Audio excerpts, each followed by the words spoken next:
बचाए।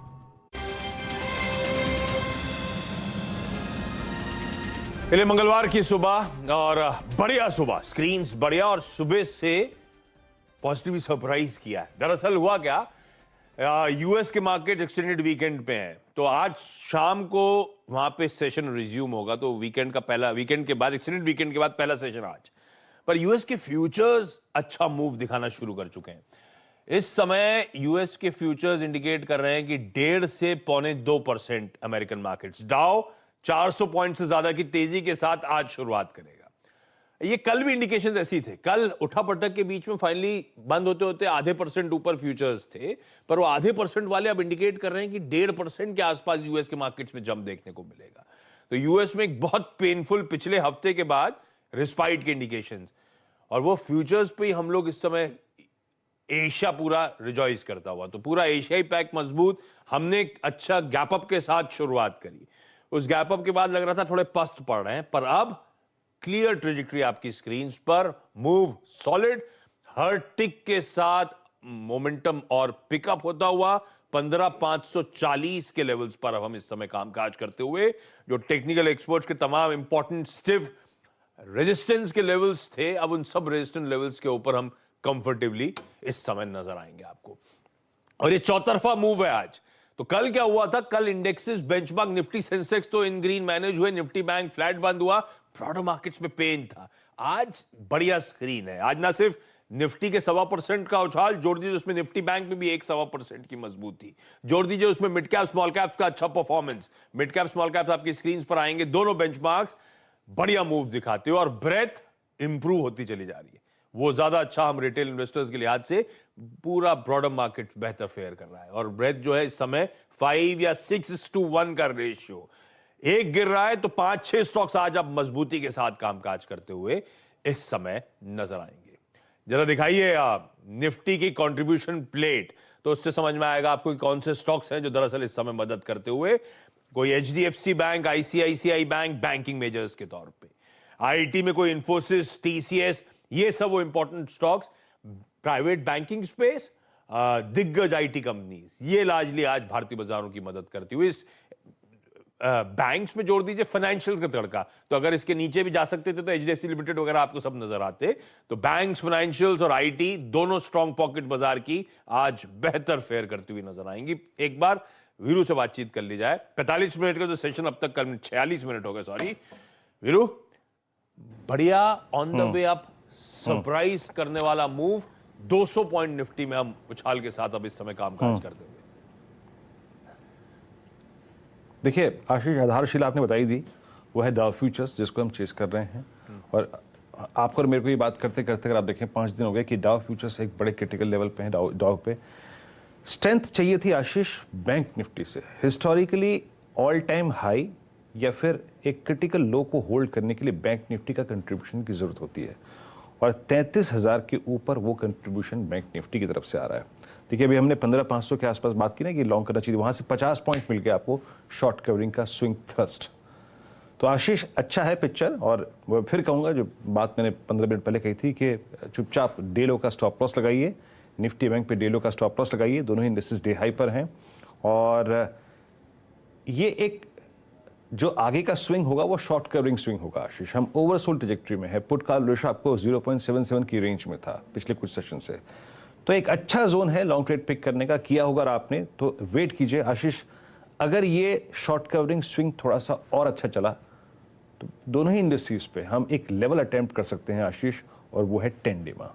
तो 10 डेमा तक हमारा रिवॉर्ड काफ़ी अच्छा खासा है, इसलिए कह रहा हूँ स्टे लॉन्ग। और 33,030 के ऊपर ऑन निफ्टी बैंक और निफ्टी पर 15,500 के ऊपर आशीष। ये हो गया निफ्टी बैंक पे व्यू। क्विकली स्क्रीन खोलिए, दोनों एक्सपर्ट जो जुड़ चुके हैं उनको दिखाइए। हमारे साथ गौरव बिस्सा और श्रीकांत चौहान आज जुड़ते हुए। आप दोनों को योग दिवस की शुभकामनाएं। सुबह किए योगा आप में से कोई? आशीष जी। हाँ जी, good morning Ashish ji, good morning Virendra. देखिए मार्केट में जो कंसंट्रेशन करना पड़ता है वो कुछ मुझे लगता नहीं कि योगा से कम है। जो मार्केट में अब इतनी एनर्जी डालते हैं और नहीं, इतना मैं फोकस समझ गया, मतलब नहीं किया है हम लोग, सबके सब ऐसे ही सब अपना जस्टिफिकेशन दे रहे हैं, लेकिन इस समय के ट्रेड्स कौन से हैं, क्योंकि बढ़िया चाल बन रही है।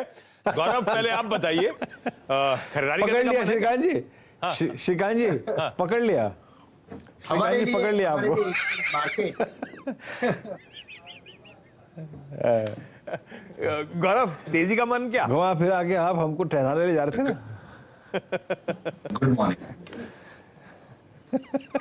देखिए, योगा तो हम भी करते हैं, ट्रेन में ट्रेवल होता है तो योगा अपने आप हो जाता है। आप मुंबई लोकल में ट्रेवल करते हैं तो आपके सारे आसन जो है उसमें से आधे तो हो ही जाते हैं। हाँ, ये बात भी है भाई। मतलब, गौरव, ये तेजी क्या, कितना भरोसा दिला रही है? 15,550 के ऊपर है, स्टॉक स्पेसिफिक लॉन्ग जाने का मन बन रहा है क्या?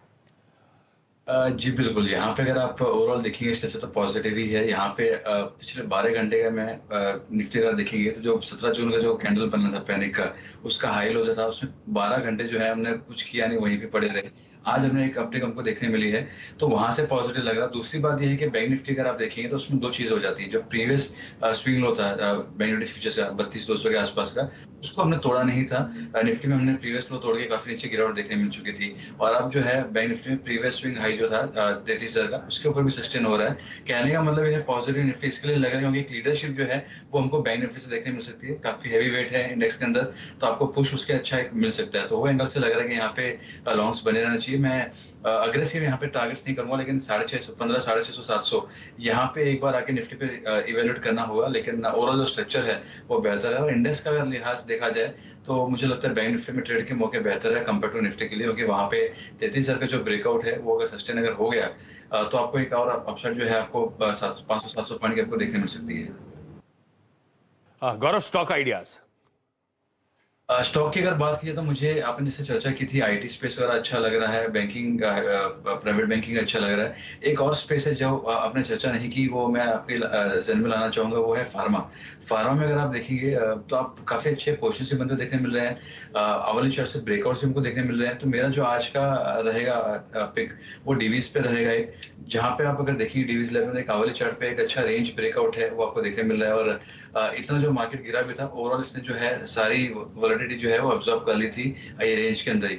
यहाँ पे आप 3500 के स्टॉप लॉस से बाय कर सकते हैं। ऊपर में स्टॉक जो है वो तकरीबन 3750, 3800 के लेवल्स आपको एक बार देखने मिल सकते हैं। तो काफी अच्छा इसमें एक अच्छा फॉर्मेशन बन रहा है, बेस फॉर्मेशन में इसमें बंदा हुआ देखने मिल रहा है। तो इसमें बड़े टारगेट्स भी आ सकते हैं, अगर ये मार्केट भी सस्टेन कर ले तो इसमें बड़े टारगेट्स देखने मिल सकते हैं। लेकिन ओवरऑल स्ट्रक्चर देखा जाए तो डीवीज का भी काफी बेहतरीन लग रहा है। दूसरा जैसे आपने चर्चा की थी आईटी स्पेस के अंदर, तो वहां पे मिड कैप स्पेस में अगर आप देखेंगे तो कोफोर्ज अच्छा लग रहा है। वहां पे अगर अगेन आप देखेंगे तो एक प्रीवियस स्विंग हाई जो था उसके ऊपर जा चुका है, वॉल्यूम अपटिक आपको यहाँ पे देखने मिल चुकी है। अगर मैं इसमें एचएमओ को इस्तेमाल करता हूँ, क्लाउड के ऊपर स्टॉक जो हो जा रहा है, यहाँ पे आप बाय कर सकते हैं। यहाँ पे जो स्टॉप लॉस होगा वो 3400 का होगा, और ऊपर में स्टॉक जो है वो एक बार 3600 के लेवल्स आपको एक बार दिखा सकते हैं।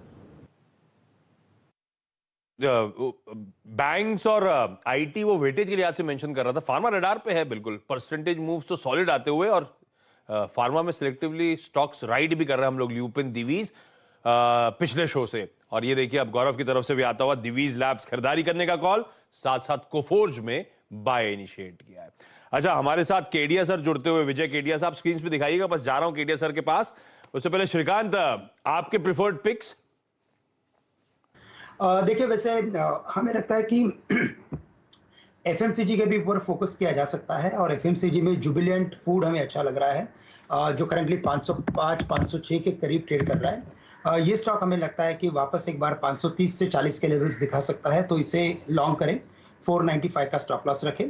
और जैसे भी बात हुई कि टेक्नोलॉजी स्टॉक्स में कुछ एक एक्शन है, तो वहाँ पे इन्फोसिस पे ध्यान रखना चाहिए, क्योंकि इंडेक्स अगर यहाँ से अगर रैली करता है तो शायद 15,600 से लेकर 700 के लेवल्स मैक्सिमम दिखा सकते हैं। तो कुछ एक हेवी वेट्स को अगर सपोर्ट लेना है तो इन्फोसिस को लॉन्ग करें, स्टॉप लॉस रखें यहाँ पे 1410 का, और टारगेट्स रखें 1500 से लेकर 1510 के।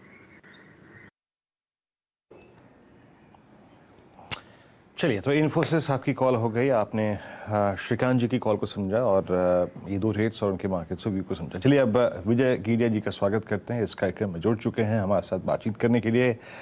एमडी केडिया सिक्योरिटीज़ के विजय जी, नमस्कार, कार्यक्रम में स्वागत है। और आपका खूब जो मुस्कुराहट है जब आशीष ने इंट्रोड्यूस किया ना, वो स्क्रीन पे झलक रही थी। विजय केडिया जी से बात करने से पहले एक बार जरा वो जो आशीष केडिया साहब का पुराना गाना था जब उन्होंने गाया था ना, उसको सुन लेते हैं, वो तरंगे सुन लेते हैं, फिर इस जो बातचीत को है वो शुरू करेंगे। जरा वो एक बार प्रीवियस सर का जो गाना था ना वो सुनाइए पहले।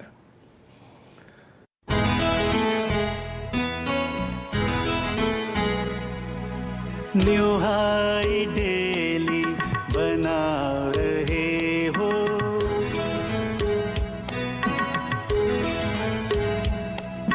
न्यू हाई डेली बना रहे हो, क्यों इतनी जल्दी मचा रहे हो, क्यों इतनी जल्दी मचा रहे हो, न्यू हाई डेली बना रहे हो।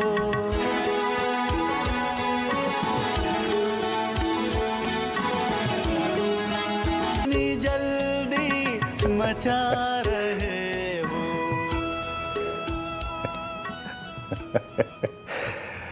केडिया साहब, स्वागत है कार्यक्रम में आपका। और सवाल वही है, और वही सवाल वो क्यों कैरी कर रहा है, लेकिन इस बार हाई की बात नहीं, इस बार लो की बात है। इस बार कन्विक्शन के मेरा बीच कर रहे हो। प्रश्न ये है, इस क्यों का कोई जवाब है सर आपके पास? ये पिछले 6 महीने बहुत बुरे गुजरे। उससे पहले आपके उस गीत में बहुत मज़ा आ रहा था, संगीत में बहुत मज़ा आ रहा था, लेकिन इन 6 महीनों ने तस्वीर थोड़ी बदल दी। बताइए आप क्या कर रहे हैं इस वक्त, और ये जो क्यों का जवाब है वो क्या है? क्यों हो रहा है ये, और कब तक जारी रहेगा? नमस्ते सर, आप सबको बहुत बहुत नमस्कार, और योग दिवस की सबको बहुत बहुत शुभकामनाएं। और अब जहाँ तक आपका ये क्यों का सवाल है, ये मेरे गाने के अंदर में जो गाना आपने चलाया है उसके अंदर में जवाब और सवाल दोनों है उसके अंदर में। और लास्ट में शेर बाजार यही बात बोलता हूँ कि मैं क्या करूँ, मेरा नेचर, तुम इतनी जल्दी मचा रहे हो, मैं कुछ नहीं कर रहा हूँ, मैं तो यहाँ पर बैठ के लीला देख रहा हूँ यहाँ पे कि लीला तुम कर रहे हो, तुम ही नाटक कर रहे हो, तुम ही यूफोरिया में आ रहे हो, तुम ही क्राइसिस ला रहे हो, मैं तो कुछ नहीं, मैं तो प्लेटफॉर्म हूँ। तो सर इसका जवाब कुछ नहीं है, इसका जवाब इस गाने की 2 लाइन में है कि क्या बोलते हैं ना कि हर सांस की हर हर हर क्या जिंदगी की हर शय का इतना ही फसाना है, एक धुंध में आना है, एक धुंध से जाना है, समथिंग लाइक दिस। तो ये शेर बाजार सर ये धुंध के जैसे है, इसका आपको कभी उत्तर नहीं मिलने का है। यहाँ पर उतार चढ़ाव और सुख और दुख और दिन और रात और घाटा और नफा, ये एक साथ हर समय पिरोए रहते हैं। तो उसमें क्या है ना कि वो उसमें कभी कभी उसमें ज्यादा यूफोरिक भी नहीं होने का, और जितने ज्यादा आप यूफोरिया में आप आएंगे, जितना ज्यादा मार्केट यूफोरिक होएगा, उतनी बड़ी क्राइसिस यहाँ पर आएगी। ये इतना सदा सदाया सिद्धांत है, ये समझिए 30-35 सालों से 25-30-35 साल से तो मैं देख रहा हूँ बाजार के अंदर में कि हर समय बात एक ही रहती है, खाली वो खिलाड़ी बदलते रहते हैं और मैच का फॉर्मेट सेम ही रहता है। तो इस बोलकर इसका कभी उत्तर। और एक बात ये समझ लीजिए सर, यहाँ पर किसी को कुछ नहीं मालूम है क्या होने वाला है, क्या नहीं होने वाला है। तेजी में सभी जीनियस, सभी समझते खुद को हीरो, मंदी की आंधी में बनते वही जीनियस फिर से जीरो। तो कहने का मतलब आपका सिद्धांत वही, आपके फॉर्मूला वही, आपका करने का तरीका वही, लेकिन उसका जो फल होता है वो तेजी बाजार और मंदी बाजार में बदल जाता है यहाँ पे। तो इसका उत्तर मिलना मुश्किल है।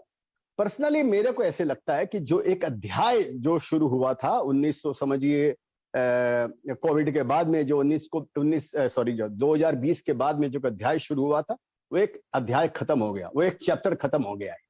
इसका मतलब ये नहीं कि स्टोरी खत्म हो गई है, इसका मतलब ये नहीं कि किताब खत्म हो गई है, एक चैप्टर खत्म हुआ, एक राइज आया और एक फॉल आया। और न्यूटन लॉज ऑफ मोशन वाली बात है, every action is equal and opposite reaction.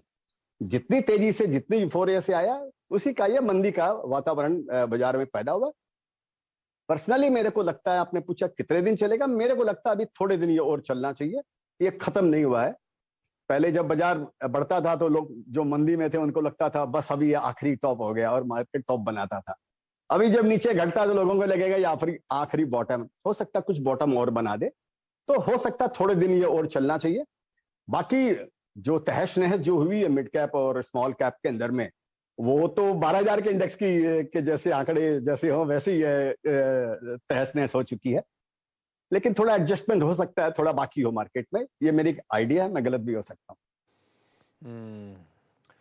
Kedia sir, good morning, thank you so much आज के इस इंपॉर्टेंट दिन जुड़ने के लिए। अब केडिया सर को रिक्वेस्ट इसलिए डाली थी क्योंकि बाजार जिस हाल में था, केडिया सर जैसे जाने माने वैल्यू इन्वेस्टर जिनकी बात हम सब बड़ा तवज्जो देते हैं। आज वर्ल्ड म्यूजिक डे था, आपने गाना तो सुन ही लिया केडिया सर से। आज योग दिवस था, केडिया सर से जब लास्ट इंटरेक्शंस हुए हैं तो बढ़िया बढ़िया योग के पोजेज आपने देखे हैं। और केडिया सर का स्माइलिंग चेहरा सबसे इंपॉर्टेंट, सबका मूड सेंटिमेंट सुधारने के लिए। केडिया सर, मैं आता हूं मार्केट्स पे। आपने जो कहा प्रेशर थोड़ा सा माउंट होता हुआ नजर आएगा। अब योग दिवस का दिन है और वो योग दिवस के पोजेज डॉक्टर साहब हो केडिया सर के तो दिखाइएगा। मुझे याद है लास्ट टाइम वो बहुत एग्रेसिव योगा के पोजेज केडिया सर की तरफ से आते हुए नजर आए थे। केडिया सर, योगा क्या मदद करता है आपकी? क्या सिर्फ रिलैक्सेशन के लिए, फिट रहने के लिए, या इट्स मोर देन दैट? मेरे लिए तो लग रहा है कि शायद ये जीवन है। और मेरा एक कोट भी है कि investing is like yoga, your body mind and soul have to be aligned. तो कहने का मतलब आपके सोचने में और आपके कहने में और आपके करने में, ये तीनों में अलाइनमेंट जरूरी है। शेयर बाजार में सफलता तभी आपको मिलने वाली है अगर आपकी सोच अलग चलेगी, जुबान पे कुछ और बात होगी और कर्म कुछ अगर आप और करेंगे, इंप्लीमेंटेशन कुछ अगर आप और करेंगे, तो सक्सेस मुश्किल है यहाँ पे, या कम सक्सेस है। तो ये अलाइनमेंट होना एक बहुत जरूरी है। तो मेरे को, मैं ये समझता हूँ योगा हर तरह से मेरे को हेल्प करता है। सबसे इंपॉर्टेंट ऑफ कोर्स हेल्थ, जो जिसके सामने मैंने सबसे इंपॉर्टेंट चीज जो लाइफ में ऑफ कोर्स वो हेल्थ, और not only physical health. Share बाजार में जीतने के लिए सबसे ज्यादा इंपॉर्टेंट आपकी मानसिक स्थिति, आपका मानसिक हेल्थ है, वो सबसे ज्यादा शेयर बाजार में इंपॉर्टेंट है। और मेरा एक कोट भी है आपका कि your mental capacity is more important than your financial capacity. पैसा फिर भी आप बोरो कर सकते हैं, लेकिन मेंटल बोरो करना मुश्किल है। अगर बोरो कर भी लिया टेम्परेरी, उस पर अडिग रहना ये और भी मुश्किल है। तो मेंटल स्ट्रेंथ, अभी का जो मार्केट है, अभी का जो ये तहस नहस हो रही है, उसमें अगर आपका माइंड, अगर आपका घबरा गया, अगर आप माइंड पे कंट्रोल नहीं है, तो आप सुसाइड कर लोगे। आप बोलोगे ये क्या हो गया। तो कह रहे तो हाँ जी, ये आप बिल्कुल सही कह रहे हो। लेकिन ये ठीक है, तो बॉडी, माइंड और सोल का कनेक्ट योगा के थ्रू। पर केडिया सर, इस समय ना ये हेड और हार्ट का इशू ज्यादा हो गया है मेरे लिए। मेरा हार्ट कह रहा है इंडिया स्टोरी पे बिलीव करना, हेड कह रहा है कि अभी तो सेंट्रल बैंक के एक्शन की शुरुआत हुई है, दिक्कतें तो अभी शुरू अनवाइंड होना शुरू हुई हैं। किसकी सुनूं केडिया सर? सर अपने सुनिए, सबकी कीजिए अपने मन की, और अपने आप को तोलिए, अपने आप को हर समय अपग्रेड करते रहिए अपने ज्ञान को। आप उधार की बुद्धि से पैसा नहीं कमा सकते हैं सर। आप ये समझ लीजिए, आपको अपना ही ज्ञान विकसित करना पड़ेगा। आप एक बात पूछिए लोगों को कि ये एफआई, इसके बाइंग सेलिंग, ये इन्फ्लेशन, ये इंटरेस्ट रेट, ये फेड, ये आपने जिंदगी में कितनी बार देखा है? अगर आप मार्केट में 20-25 साल से हैं तो आपने 20-25 बार तो कम से कम ये चीज देखा होगा। हर साल कोई ना कोई प्रॉब्लम, कोई ना कोई रूप के अंदर में किसी न किसी तरीके से आपको आकर आकर्षित करती है, या आपको इफेक्ट करती है। आपको आकर आप कितने प्रॉब्लम ढूंढेंगे सर लाइफ के अंदर में, ये बताइए मेरे को। तो जिन चीजों का गीता हमको ये सिखाती है कि जिन चीजों को आपको अर्थ, आपको जिस चीजों का ज्ञान नहीं है, अगर आपको मालूम नहीं है और आप उनको समझ नहीं रहे हैं, तो उनके बारे में अपना जीवन क्यों नष्ट कर रहे हैं सर आप अपने आप को? इसका उत्तर तो फेड वाले के पास में नहीं है कि वो क्या करने वाला है। इसका उत्तर अमेरिकन प्रेसिडेंट के पास में भी नहीं है कि वो रिसेशन में आएगी। कोई इकोनॉमिस्ट के पास में ये नहीं है कि अभी आगे क्या होने वाला है। तो सिंपल उसका, अगर सारी इन बातों की प्रॉब्लम को, अगर इसका एक सोल्यूशन अगर है, जो मेरी मोटी बुद्धि में जो मैंने समझा है, उसका सोल्यूशन एक ही है कि stay in A sunrise industry at any cost, stay out of A sunset industry at any cost, और लॉन्ग टर्म का व्यू बनाकर रखो। यहाँ पर 10 साल का, 5 साल का व्यू बनाकर रखो। उसमें सारे पाप छुप जाते हैं, उसमें सारी जो प्रॉब्लम है ये छोटी लगने लग जाती है। ऐसा मार्केट देखा गया कि 12% इन्फ्लेशन के अंदर में शेयर बाजार तेज हुआ। रुपी जब डिप्रिशिएट हुआ तब तक शेयर बाजार मंदा हुआ। कई बार, तब नहीं, कई बार ऐसा भी हुआ कि रुपी डिप्रिशिएट हो रहा है और आईटी के शेयर घट रहे हैं जबकि बढ़ने चाहिए। तो यहाँ पर कभी निश्चित उत्तर नहीं मिलता है। आप किस तरह खुश रह सकते हैं? आपका दिमाग सही रहेगा, आप खुश रहेंगे तो आपके दिमाग में नई नई आइडिया आती रहेगी और आप परिस्थिति से निकलना, परिस्थिति से जूझ सकते हैं। अच्छा, अभी विजय जी, जो आशीष ने प्रश्न पूछा ना कि भाई मेरा दिल और दिमाग क्या कहता है, दिल ये कहता है कि इंडिया स्टोरी पर अगर आप देखें और इसकी ग्रोथ स्टोरी पर फोकस करिए, उसकी इनहेरेंट स्ट्रेंथ पे फोकस करिए। अगर इसी को एक नारा बनाए, इसी को अगर आप देखें अपनी पूरी विचारधारा का एक बेस बनाए बाजार में, आपका कन्विक्शन यहाँ पे इस वक्त किस किस चीज़ पे ज़्यादा है? बतौर निवेशक जब एक आप डिप देखते हैं, जब आप कुछ लेने की कोशिश करते हैं या फिर लेने का मन बनाते हैं, आपका मन क्या कहता है? किस चीज़ पे कन्विक्शन बन रहा है आपका इन प्राइसेस पे? देखिए, मैं आपको बताता हूं कि अभी ये मार्केट थोड़ा डायनेमिक्स है, और जैसे मैंने डायनेमिक मार्केट है, एक बार जैसे मैंने बताया कि एक अध्याय खत्म हो गया, अभी ये जो अध्याय खत्म हुआ, अब नया एक खत्म होना दूसरे नए अध्याय की शुरुआत होती है, बराबर है। तो इसका मतलब ये नहीं कि दुनिया खत्म हो गई, प्रलय नहीं आ गया है यहाँ पे। प्रलय तो आया था, उसको भी हम लोगों ने झेल लिया 2020 के अंदर में, जो प्रलय आया था वो रियल प्रलय था वो। तो अभी जो भी ये नए जो आयाम बनेंगे, अभी जो 1, 2, 3 महीने में, 6 महीने में जो सिचुएशन जो चेंज होगी, ये एक नया पुनर्जन्म होगा, कई नए सेक्टर उभर कर आएंगे। जनरली इतिहास ऐसा बताता है कि जो सेक्टर पहले पार्टिसिपेट नहीं किए हैं, जो पिछले बुल मार्केट में या पिछले रैली में तेजी में जो पार्टिसिपेट नहीं किए हैं, शायद वो पार्टिसिपेट करने चाहिए। ऐसा इतिहास हमको बताता है, ऐसा डेटा और ऐसा आंकड़े हमको बताते हैं।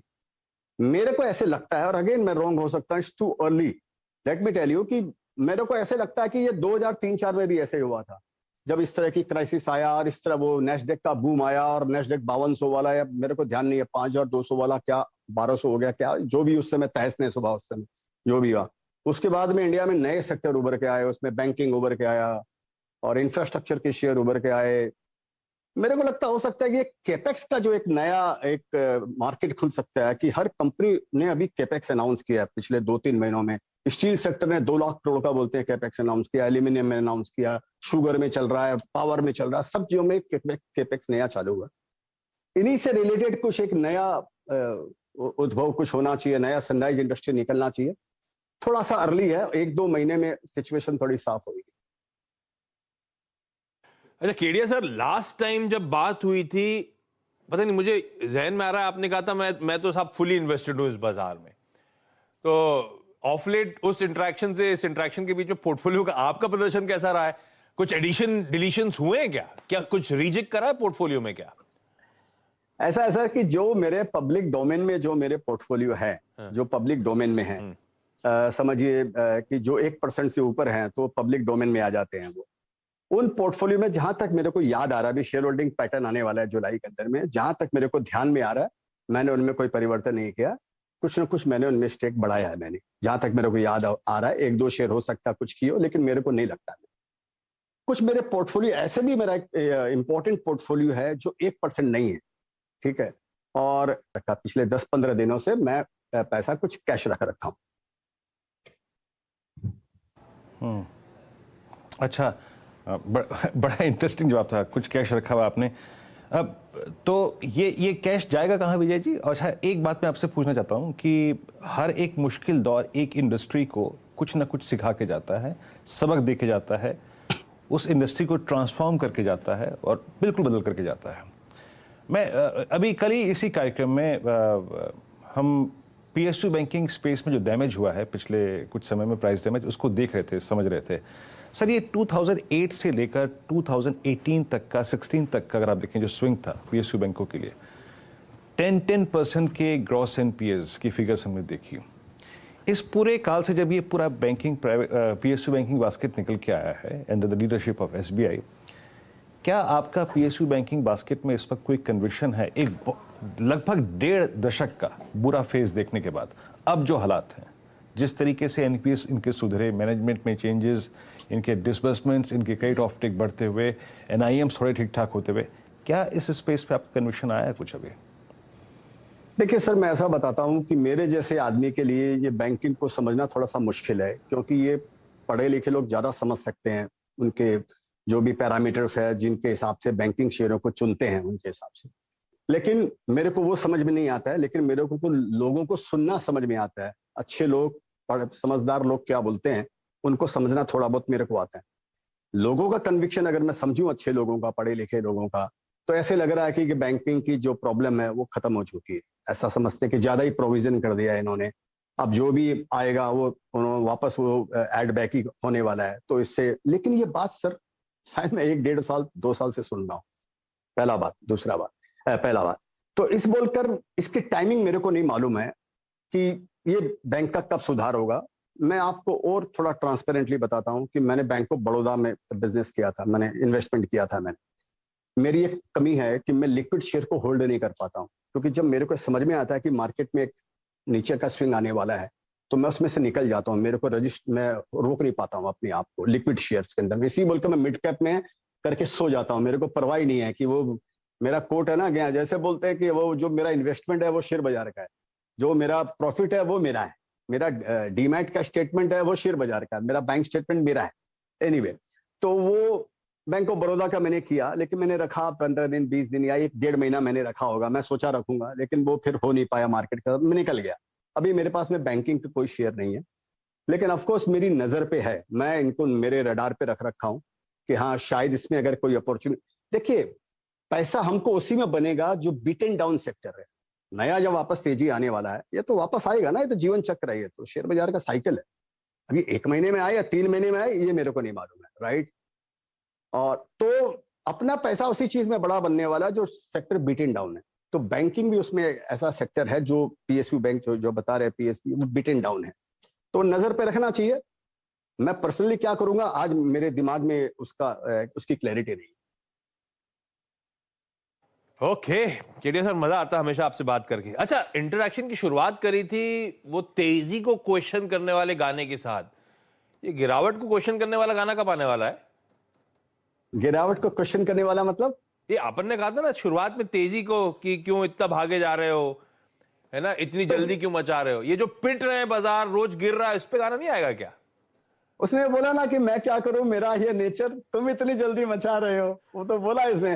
भाई तो यार टेस्ट मैच खेलने के लिए आया, टेस्ट मैच में तू अगर आईपीएल खेलेगा, वनडे खेलेगा, 2020 खेलेगा तो कैसे होएगा? तो रिटायर हट होने वाला है तू। तो आपको मैच का फॉर्मेट समझना चाहिए दोस्त, कि हम यहाँ पर पैसा कमाने आए हैं यहाँ पे, कि हम यहाँ पर करियर बनाने आए हैं, कि हम यहाँ पर जुआ खेलने के लिए आए हैं। तो अगर आप उसको अगर जुए की जैसे खेलने आए हो कि हाँ मेरे को कसिनो के जैसे रातों रात पैसा कमाना है, तो उसका एक अलग फॉर्मेट होता है सर यहाँ पे। तो मैं तो समझता हूँ कि बिजनेस है and stock market rewards you as per your perception. तो ये गैम्बलिंग देन नहीं है ना, तो इस बोलकर ये चलेगा सर। आपको बल्कि मैं रिक्वेस्ट करूंगा आपको, मैं इस लायक नहीं हूं कि मैं आप लोगों को रिक्वेस्ट करूं, आप लोग इतने पढ़े लिखे लोग हैं, या मैं भी ऐसी चेष्टा कर रहा हूं मेरे जो भी मेरी औकात है उसके हिसाब से नए लोगों को ये एजुकेट करने का। खाली ये नहीं बताने का कि ये ले लो, ये बढ़ जाएगा, ये तेजी आ जाएगी और इतना ये इंडेक्स डबल हो जाएगा। उनको ये सिखाने का कि तुम ये लेगा, सारे ग्रह सेट हुए हुए हैं, किसी तरीके से भी ये शेयर गिर नहीं सकता है, फिर भी ये शेयर 25% गिर जाएगा। उस स्थिति में तुम कैसे बिहेव करोगे, उस स्थिति में तुम कौन सा खाना खाना छोड़ दोगे, कितनी दारू पीना चालू करोगे, कितने अपने माँ बाप से बीवी बच्चों से लड़ाई झगड़ा करोगे, इस चीज को कैसे कंट्रोल कर सकते हो, अपनी जिंदगी उस समय कैसे जी सकते हो, ये चीज भी हम लोगों को नए इन्वेस्टर जो नए जो आ रहे हैं, ये न्यू कमर जो फर्स्ट टाइमर है या स्मॉल इन्वेस्टर मेनली जो है, इनको हमको सर ये भी साथ साथ सिखाने की जरूरत है। अपने आप को कैसे कंट्रोल करो ये तुमको देखनी पड़ेगी। इसको देखोगे, इसी आग में तपोगे, तभी जाकर कुंदन बनने वाले हो, और नहीं तो फिर ऐसे ही चलता रहेगा सर। ये बढ़िया केडिया